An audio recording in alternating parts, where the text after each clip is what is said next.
Have you ever given everything to someone? Your time, your talent, your loyalty, only for them to smile at you and hand your life's work to someone else? What would you do? Would you beg? Would you break? Or would you quietly become the most dangerous thing they never saw coming? My name is Naomi, and this is exactly what happened to me. Stay with me, because the ending will shock you. I was standing in the boardroom when it happened. Not sitting. Standing, because I had just finished presenting the recovery numbers to the entire leadership team. 6 months of my life were on that screen. Restructured contracts, renegotiated supplier deals, a payroll system I personally kept from collapsing. The room had been silent in that good way, the way people go quiet when the numbers are undeniable. Then Victor cleared his throat. He was my boss. The kind of man who wore expensive watches and took credit like it was oxygen. He smiled at me, then looked around the room slowly, the way people do when they're about to perform something. I want to take a moment, he said, to announce an exciting change to our leadership structure. I thought he was about to thank me. I actually thought that. Chloe will be taking over Naomi's role moving forward. She brings fresh energy and fits exactly where we're headed. The room froze. I laughed, one short, sharp laugh, because surely this was a misunderstanding. Then I saw his face. He was completely serious. Naomi, Victor said, still smiling. I'll need you to train Chloe before the transition is complete. Nobody moved. Nobody spoke. I could feel every set of eyes in that room deciding whether to look at me or look away. Most of them chose away. I stood there holding the same presentation clicker I had used to show them how I saved this company, and my hand had gone completely still. Victor kept talking. He said the company needed fresh energy. He said I was valued, but the vision had evolved. He said Chloe represented the kind of thinking that would take them into the next chapter. Every word was smooth and rehearsed, like he had practiced this in a mirror. Chloe sat 3 seats to my left. She was 22 years old. She had been an intern for 4 months. She was looking down at the table like she was embarrassed, but I noticed her fingers weren't shaking. Her breathing was calm. This wasn't news to her. I kept my face still. I had learned long ago that the worst thing you can do in a room full of people who are waiting for you to fall apart is fall apart. Victor wrapped up his little speech, and then looked directly at me. We'll also need you to hand over your laptop access temporarily, while IT handles the transition. Temporarily. He actually said temporarily. Let me tell you what the 6 months before that meeting actually looked like. I arrived before anyone else and left after the cleaning crew. I skipped dinners, canceled plans, and twice slept on the small couch in the back office because going home would have cost us 2 hours we didn't have. When our biggest supplier threatened to walk, I flew to meet them without being asked and spent 11 hours negotiating a revised agreement that saved the relationship entirely. When payroll was 3 days from bouncing, I found a short-term cash solution by restructuring 2 vendor payment schedules simultaneously. I built the recovery projection that the board used to decide not to pull their funding. I rewrote 3 major client contracts that had been bleeding us for years. Victor, during the worst 3 weeks of the company's collapse, was unreachable. His assistant said he was dealing with personal matters. He resurfaced when the numbers started turning around, walked back in like a returning general, and began explaining the recovery to people as though he had engineered it. I let him. I thought loyalty meant not making him look small. But here's the thing I remembered as I stood in that boardroom holding my clicker. There was one file I had never shared with him. A document that contained everything. Every real number, every real decision, every real name. I had kept it separate almost by instinct. That instinct had just become very important. After the meeting, I went back to my desk and sat very quietly for about 4 minutes. Then Chloe appeared beside me with the expression people make when they're performing kindness. Naomi, I just want you to know I didn't ask for this, she said. I hope we can make this transition smooth. I looked at her and nodded once. I didn't trust myself to say anything yet. 20 minutes later, I walked past the small glass meeting room near the kitchen. Chloe was inside, phone pressed to her ear, turned slightly away from the door. But the room wasn't soundproof. I literally manifested this, she was saying. I told you. I just stayed patient and it happened. Honestly, She was too old school to survive here anyway. I kept walking. I didn't stop. I didn't react. But when I passed her workstation on the way back, I noticed something sitting open on her desk. A spiral notebook, dark blue cover, slightly worn at the edges. I recognized it immediately because the handwriting inside was mine. Those were my private strategy notes. The ones I kept in my own handwriting specifically, because I didn't want them in a shared drive. She hadn't borrowed that notebook. You don't borrow something and fill it with your own tabs and sticky notes. She had been inside it for a long time. I started going back through everything carefully that evening. Not emotionally, carefully. I pulled up the board presentation Victor had delivered 3 months ago. The one that reportedly convinced the investors to stay. I compared it to a recovery document I had built privately in week 2 of the crisis. The structure was identical. The projections used my exact assumptions. Even the language in 2 slides matched phrases I remembered writing. Victor had presented my analysis as his own strategic thinking, and because I was sitting quietly in the back of that investor meeting supporting him, nobody questioned it. Then I looked at the supplier retention plan he had emailed the board last month with his name at the top. I had built that plan on a Tuesday night while eating cold rice at my desk. I remembered because I had spilled soy sauce on my keyboard and spent 10 minutes cleaning it while still typing. Chloe hadn't just been promoted. She had been Victor's pipeline, sitting close to me, copying what she could, feeding it upward. They had built a story of recovery and leadership using my brain as raw material. A colleague named Felix stopped by my desk that evening. He looked uncomfortable. "This started long before today," he said quietly. "I should have told you sooner. I'm sorry." Felix didn't stay long, but he said enough. He worked in finance and had noticed things that hadn't made sense to him for months. Unusual vendor payments. Consulting fees paid to companies that had no visible output. A travel budget that nobody could fully explain. More importantly, he told me something that finally made the whole picture clear. Victor had always planned to remove me once the crisis passed. Not because I had done anything wrong. Because I had done everything right. And I had seen too much. I knew which vendor relationships were genuine, and which were inflated. I knew which expense reports didn't add up. I knew which strategic partnerships were really just money flowing toward people Victor was personally connected to. I had kept quiet about all of it because I believed in the company, and because I trusted that good work would protect me. I had been wrong on the second part. Victor didn't want someone capable beside him. He wanted someone controllable. Chloe was young, eager, and completely dependent on his approval. She would never question a suspicious expense report because she wouldn't know what to look for. She was the perfect replacement for someone who knew too much. That evening, I got copied on an email I was absolutely not supposed to receive. Someone in HR had made a mistake with the recipient field.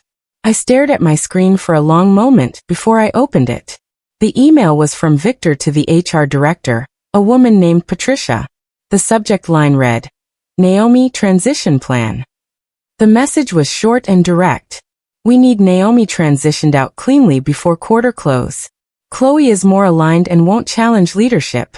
Handle the exit package carefully, and make sure she signs before she has time to think too much about it." I read it twice. Then I read it a third time slowly. It wasn't just that he had planned this. It was the specific language, "won't challenge leadership," before she has time to think. This wasn't a business decision. This was a containment operation. He was removing me the way you remove a problem, not a person. My hands were steady when I forwarded that email to my personal account. I didn't hesitate. I didn't feel guilty. I felt the particular calm that comes when you finally understand exactly what situation you are actually in. I closed my work laptop, powered it down, and set it neatly on the desk. 3 hours later, my company access was cut off entirely. Not temporarily, as Victor had said in the boardroom. Permanently. IT sent an automated notification. My badge stopped working at the door. My email went silent. They had moved faster than I expected, which meant they were more nervous than they had shown. HR called me in the next morning. Patricia sat across from me with a folder and a careful expression. She slid a document across the table and explained that the company was offering a severance package, 2 months' salary, continued health coverage, and a positive reference letter. All I had to do was sign. I read the document slowly while she waited. The language buried in the middle of the 3rd page was what I was looking for. By signing, I agreed not to disclose internal operational matters, or make any statements that could be considered negative toward the company or its leadership. It was a gag order dressed up as generosity. Victor wasn't in the room, but he had clearly written the terms. And then, apparently unable to help himself, he appeared in the doorway near the end of the meeting and leaned against the frame like he was doing me a favor by existing. "Naomi, I hope you take this gracefully," he said. "It'll look better for everyone." I looked at the document. Then I looked at him. Then I placed the document back on Patricia's side of the table. "I won't be signing this," I said. Victor's expression didn't change much, but his jaw tightened just slightly, and that tiny movement told me everything I needed to know about how afraid he actually was. I drove home and sat in my car in the driveway for a while before going inside. Then I went in, closed the door behind me, and broke down completely. Not the kind of crying that looks graceful in movies. The real kind. The kind that comes from the stomach and makes your whole face hurt. I cried for the late nights. I cried for the suppliers I had charmed and the payroll I had saved and the contracts I had rebuilt word by word. I cried for every meeting where I had defended Victor to staff who were losing faith. Every time I had said, "He's under a lot of pressure, give him time." I cried because I had been genuinely loyal.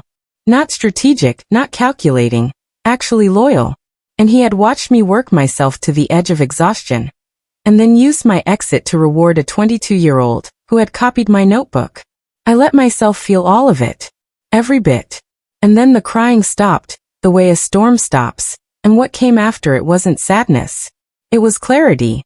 The specific, cold clarity of someone who finally understands exactly what they are dealing with and exactly what they are capable of. My phone rang. I looked at the screen. It was a number I didn't recognize.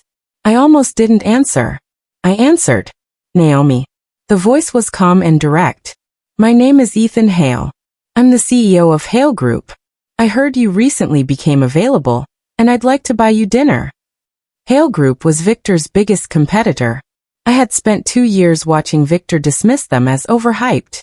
In reality, they were disciplined, well-capitalized, and growing steadily in every market we were trying to enter. I met Ethan 2 days later at a quiet restaurant downtown.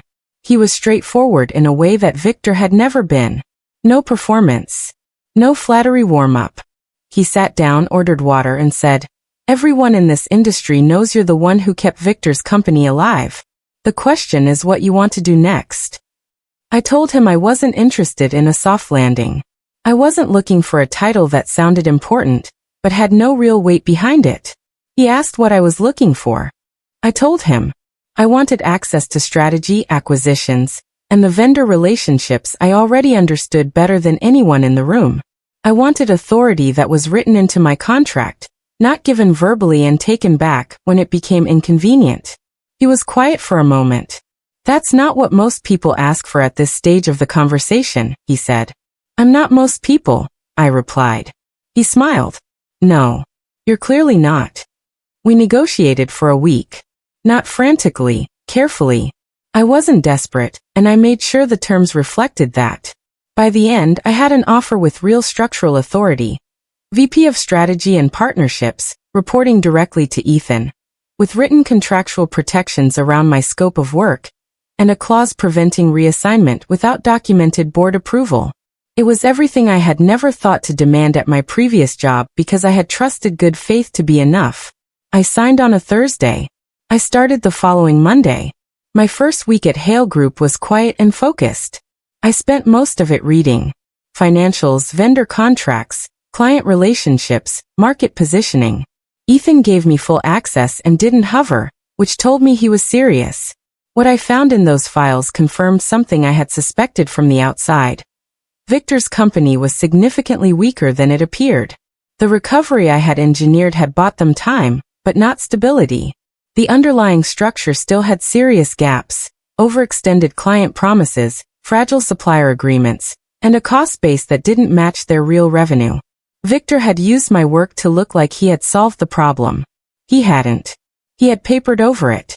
Without someone who actually understood those systems holding everything together, the timeline for the cracks to show wasn't long. It was shorter than even I expected. 2 weeks into my time at Hale Group, I started hearing things. Not gossip, specific operational information that reached me through industry contacts and former colleagues who had stayed at Victor's company. Chloe had been given full operational responsibility almost immediately. Victor had positioned her publicly as his protégé and operational lead. The problem was that Chloe had my notes but not my understanding. She knew the words but not the systems behind them. She was making decisions based on surface-level information in situations that required deep context. A supplier renegotiation that I had carefully managed over 4 months was being handled by Chloe through email with no preparation. 3 clients who had stayed partly because of their personal trust in me were being managed by someone who had never met them and didn't know their histories. Victor, meanwhile, was doing what he did best, performing confidence. He gave interviews. He posted about company culture. He appeared at 2 industry events and spoke about transformation and next-generation leadership. The foundation I had built for him was cracking quietly beneath all of it. Then one of my former clients called me directly. His name was Mr. Adebayo, and he had worked with me personally for almost 2 years. "I didn't know they pushed you out," he said. "That changes things for me." Mr. Adebayo was careful on the phone. He didn't ask me to say anything negative about Victor or the company. He simply asked questions about my new role, about Hale Group's capabilities, about whether we could realistically handle his account scale and complexity. I answered every question honestly. I told him what we could do and what would take time. I didn't oversell anything and I didn't say a single word against Victor. At the end of the conversation he said, "Naomi, I appreciate your professionalism. I'll be in touch." 5 days later, his company submitted a formal request to transition their account to Hale Group. It was a significant account. Not the largest Victor had, but one with strong visibility in the industry. When it moved, people noticed. The kind of people who pay attention to where major clients go and what it signals. I didn't celebrate. I simply filed the onboarding paperwork and started planning the account integration. That same afternoon, a message appeared in my personal phone from an unsaved number. I recognized the writing style immediately. It was warm, casual, and completely hollow. "Hey Naomi, hope you're settling in somewhere good. I've been thinking about you. Your insight is genuinely missed here. Would you ever be open to a casual chat? Totally informal." It was Victor. I read Victor's message 3 times. Not because I was considering it, because I wanted to make sure I understood exactly what it revealed. He had reached out 11 days after publicly humiliating me in a boardroom, 7 days after cutting off my access without warning, and 5 days after his team had presented me with a gag order. Now he wanted a casual chat. That meant Chloe was already struggling. It meant the gaps were showing faster than he had planned for. It meant that somewhere behind the performance, Victor was beginning to feel the specific anxiety of someone who has broken the thing they depended on, and is only now realizing what it actually did. I set my phone face down on my desk and went back to work. I didn't reply. Not that day, not the next. Silence, I had learned, is often the most precise response available. It gives the other person nothing to grab onto and nothing to spin. It forces them to sit with the reality they created. While Victor waited for a message that wasn't coming, Chloe was making her next move inside the company. And it was about to cost them more than a client. The news reached me through Felix, who had kept in quiet contact since the day he warned me. Chloe had approved a logistics change that affected one of the company's largest operational contracts, a warehousing and distribution arrangement that I had negotiated with very specific timing clauses built in. The decision required understanding those clauses. It required knowing why they existed. Chloe didn't know. She approved the change anyway, based on a cost-saving recommendation that made sense on paper and no sense in context. The result was a significant shipment delay. The client triggered a penalty clause. Then they escalated. Then they left. The contract they took with them represented a portion of revenue that Victor's already fragile structure could not easily absorb. Internal morale dropped. Staff who had stayed quiet began talking. Not publicly, but in the small, persistent way that office cultures shift when people stop believing leadership knows what it's doing. People are saying your name a lot, Felix told me. Not in a blaming way. More like, they're starting to put things together. Victor, by all accounts, was panicking privately while maintaining his public composure with tremendous effort. Then someone who had recently left the company sent me a file I had not requested and had not expected. The file arrived anonymously through a secure message. No name, no explanation, just a folder of documents. Expense reports, payment receipts, travel approvals, and invoices from consulting firms I had never heard of during my entire time at the company. I spent 2 hours going through them carefully. The pattern was clear once you knew what to look for. Luxury travel booked under company accounts during development retreats that had no documented outcomes. Consulting fees paid monthly to firms that had no visible staff, no portfolio, and no connection to the company's actual work. Several of the payment recipients, when I looked carefully, had personal connections to Victor that weren't disclosed anywhere in the records. During the 6 months I had spent saving the company from bankruptcy, Victor had continued approving these payments. While I was negotiating supplier terms and manually reviewing payroll, money was moving sideways out of the company into arrangements that benefited him personally. I had been so focused on the operational crisis that I had never looked at this layer. Now I was looking at it clearly. The board had no idea. I was certain of that because if they had known, they would never have held him up as the face of the company's recovery. They thought he was the architect of the turnaround. They thought the results I had produced were the outcome of his leadership. The board needed to see this, but not from me. Not directly. Not yet. I understood something important about Victor's position. He had survived this long not because he was actually competent, but because he was extraordinarily good at performing confidence in front of investors. Boards respond to certainty. They respond to people who speak about the future like they have already been there. Victor had charm, polish, and the ability to frame failure as a temporary setback and credit as permanent achievement. As long as nothing broke loudly enough for the board to be forced to look closely, he was protected by his own image, which meant the only thing that would actually end him was an undeniable, public, impossible to reframe failure. He had to collapse in a way that couldn't be spun. Not a quiet client departure. Not internal staff murmuring. Something loud enough and visible enough that the board would be forced to review everything underneath it, including the expenses, including the hidden arrangements, including the truth about who had actually saved the company, and who had simply been standing near the results. I didn't have to create that failure. Victor was building it himself, and he was building it fast. He had just announced a major expansion plan, new offices, a full rebrand, 3 new market entries, and Chloe had posted about it on LinkedIn calling him a visionary disruptor. I looked at the numbers behind the announcement. They didn't work. The expansion plan was exactly the kind of move a person makes when they are trying to prove something. Not to the market, to themselves. Victor was scared, and scared people in his position tend to double down on the performance instead of addressing the reality underneath. He announced new offices in 2 cities where the company had no existing client base and no operational infrastructure. He unveiled a rebrand that cost significantly more than the budget I could estimate from the outside. He committed to 3 new partnerships at terms that assumed revenue growth that hadn't happened yet, and showed no signs of starting. Chloe appeared beside him in every photo and every announcement, nodding and smiling like she understood what she was standing next to. I looked at the vendor relationships his expansion depended on. I knew those vendors. I had worked with most of them personally during the recovery.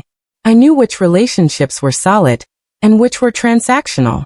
I knew which ones would move to a better offer immediately if one appeared. And Ethan's company was in a position to make better offers. Honestly, legitimately, and without any pressure applied. I went to Ethan with a proposal. Not aggressive. Not emotional. Specific. There are 6 vendors his expansion plan depends on entirely, I told him. I can approach all 6 with legitimate partnership offers within the next 3 weeks. Ethan looked at the list for a long moment. Do it, he said. I contacted each vendor professionally and honestly. I didn't mention Victor once. I presented Hale Group's offer on its own terms. Better stability, clearer payment structures, longer contract visibility, and a working relationship with someone who already understood their business. 4 of the 6 vendors signed new agreements with us within 3 weeks. The other 2 requested more time, which meant they were already considering it. I didn't lie. I didn't threaten. I didn't leak anything or plant any information anywhere. I simply offered people something Victor had never consistently provided: reliability and respect. The effect on his expansion plan was immediate and quiet. The logistics chain he had built the new office rollout around began experiencing delays. Timelines shifted. Cost projections started missing. 2 of the new partnerships he had announced publicly couldn't move forward on the schedules he had promised. Meanwhile, Hale Group's positioning improved visibly in exactly the markets Victor had been trying to enter. Our vendor relationships were solid. Our client communication was consistent. Our delivery followed our promises. Victor was building a stage set. We were building an actual structure. The difference was starting to show in ways the industry could see. Within 2 weeks, things at his company stopped being quiet problems. They became loud ones. 3 new staff members resigned in a single week. One of them posted vaguely on a professional forum about leadership environments that reward optics over results. It got significant engagement from people in the industry. The rebrand launch landed without momentum. The press coverage was neutral at best, skeptical in places. 2 clients publicly shifted their accounts, not to us specifically, but away from Victor's company. The new office announcement stalled when the lease negotiations for one location fell through because of a vendor-connected delay.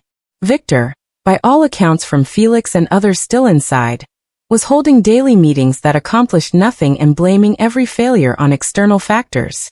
The word execution gap appeared in his internal memos, which was his way of implying that other people were not performing to his vision. Chloe had stopped being visible. She had gone from Victor's LinkedIn star to someone who canceled meetings, sent one-line emails, and had reportedly cried in the bathroom on 2 separate occasions according to people who reached me through Felix.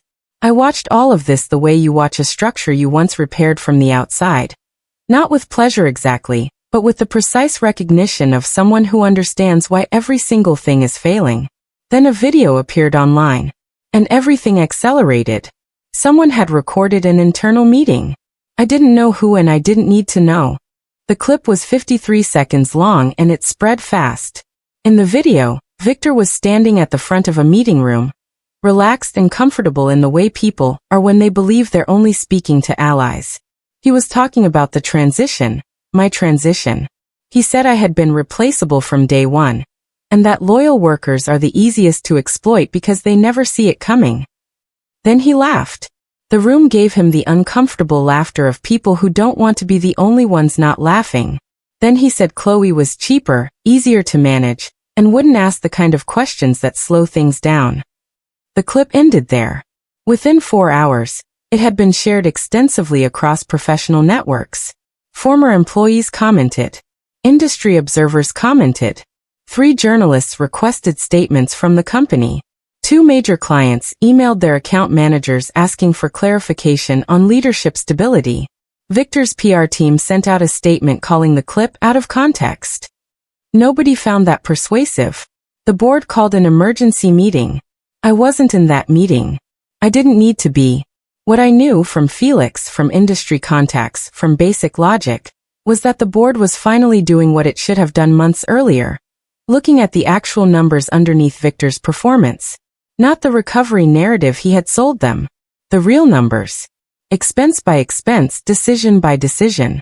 What they found was not a leader who had guided the company through a crisis. What they found was a man who had disappeared during the worst of it. Returned to take credit for work he hadn't done. Removed the person who had actually done it.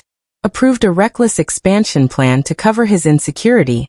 And spent company money on arrangements that served his personal interests. The recovery the board had praised him for had been engineered entirely by someone he had publicly humiliated and quietly tried to silence. That realization, once it landed, changed the room. Victor tried to redirect. He blamed the video leak on disgruntled staff. He pointed at Chloe. He pointed vaguely at me, suggesting I had somehow orchestrated his difficulties from outside.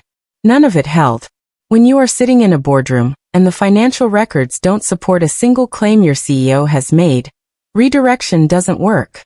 2 days later, I received an unexpected message. Victor wanted a private meeting. We met at a coffee place near the business district, his suggestion. He arrived before me, which surprised me.